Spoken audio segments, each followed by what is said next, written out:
Hey everyone and welcome. Today we are going to tackle a question that pretty much every homeowner dreads, especially when it's blazing hot outside. What on earth do you do when your air conditioning just dies? We're going to break down how to figure out if you should repair it, replace it, or maybe, just maybe, if you can relax. So, picture this. It's the absolute peak of a nasty summer heat wave.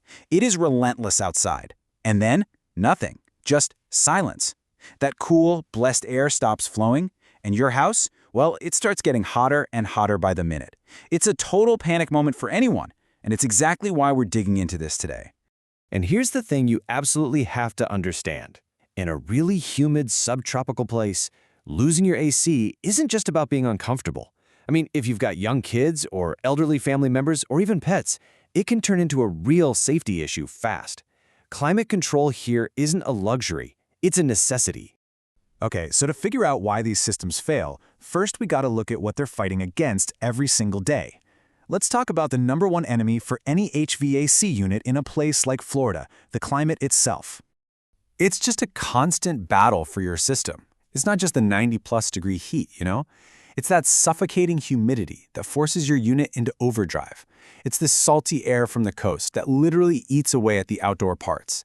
And it's that intense sun just baking everything, all year round. It is a really brutal combination. A key job that most people forget about is that your AC is your home's main line of defense against moisture. In a humid place, that moisture can lead to mold, which is a huge health risk, and it can even cause rot in the wood frame of your house. So yeah, a working AC is protecting your health and your biggest investment. Now, the good news is your HVAC system almost never just dies out of the blue. It usually sends up some warning flares first. And if you know what to look for and listen for, you can jump on a small problem before it becomes a total catastrophe. This one's a classic. Your system is running and running and running, but the house just never seems to cool down. It's working its tail off and getting nowhere. This usually points to a big problem, like you're low on refrigerant, your ducts are leaking, or the compressor, which is basically the heart of the whole system, is starting to fail. Have you ever been in a room where the thermostat says it's, 72 degrees, but you still feel all sticky and gross? Well, that's your AC failing to dehumidify properly.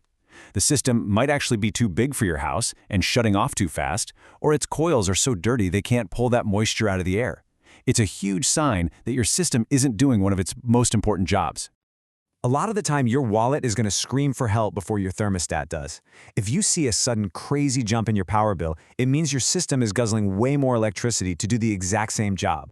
That massive inefficiency is often because of failing parts or ductwork that's leaking as much as 40% of your precious cool air. Okay, let's be crystal clear on this one. Grinding, squealing, banging noises, and especially any kind of burning smell are not things you just hope will go away. These are major alarm bells for mechanical failure or really dangerous electrical problems that could even be a fire hazard. Don't wait. Call a pro immediately. All right, so your system's acting up, a technician has found the problem, and now comes the big one. Do you pay to fix it, or is it finally time to bite the bullet and invest in a whole new system? Let's figure out how to make a smart call with your money. I've got a fantastic little tool to help you make this decision without all the emotion. It's called the $5,000 rule. The idea is really simple. You take the age of your HVAC unit in years, and you multiply it by the estimated cost of the repair. If that number comes out to more than $5,000, replacement is probably the smarter long-term move. Let's look at how this plays out, right? So, scenario A, you've got an 8-year-old system that needs a $400 repair. 8 times 400 is $3,200. That's way under the $5,000 mark, so a repair totally makes sense. But check out scenario B. A 12-year-old unit needs a $500 fix. Well, 12 times 500 is $6,000. That's a huge sign that you're probably just throwing good money after bad. It's time to start thinking about a replacement. So beyond just the math, there are some other really clear signs. If your system is over 15 years old, it's really living on borrowed time. If you're calling for repairs constantly, those costs just stack up. And here's a big one. If your system uses the old R22 refrigerant, that's the stuff being phased out for environmental reasons, repairs are only going to get more expensive and harder to do. So whether you choose to repair or replace, you're going to be calling in a professional. But what should that experience really feel like? Let's kind of pull back the curtain on the service calls so you know exactly what to expect from a company you can trust. This quote right here really nails the mindset you should be looking for. A good company isn't just there to make a quick buck on a one-time fix. They should want to actually educate you and give you real options. They're trying to build a relationship that's based on trust, not on some high-pressure sales pitch.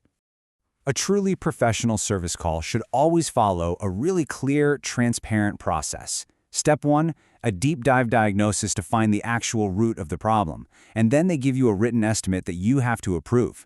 Step 2, they do the work efficiently and make sure it's all up to code. And finally, and this is so important, they test the system to verify that everything is running perfectly before they even think about leaving. No shortcuts, no surprise fees.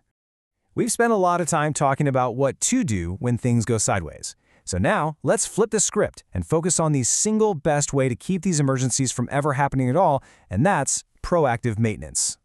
So how often should you really have someone look at your system? Well, in a milder climate, once a year might be okay.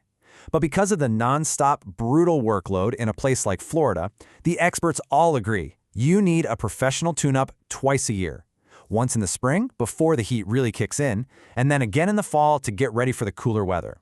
And I mean, just look at the difference here. It is night and day. A system that's maintained gets a longer lifespan and runs way more efficiently. A neglected system, on the other hand, leads directly to everything we've been talking about: bigger bills and more frequent, expensive breakdowns. The choice you make has a very real, very clear financial impact. And here's the bottom line on it.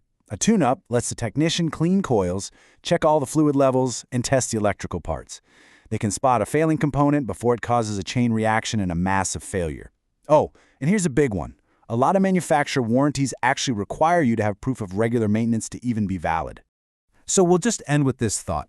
Your HVAC system runs pretty much constantly to keep your home and your family safe and comfortable. It's this absolutely essential piece of machinery that's so easy to just forget about, right up into the moment it fails. So the real question is, are you giving your home's hardest working appliance the support it really needs to keep on going? Thanks for joining me for this one.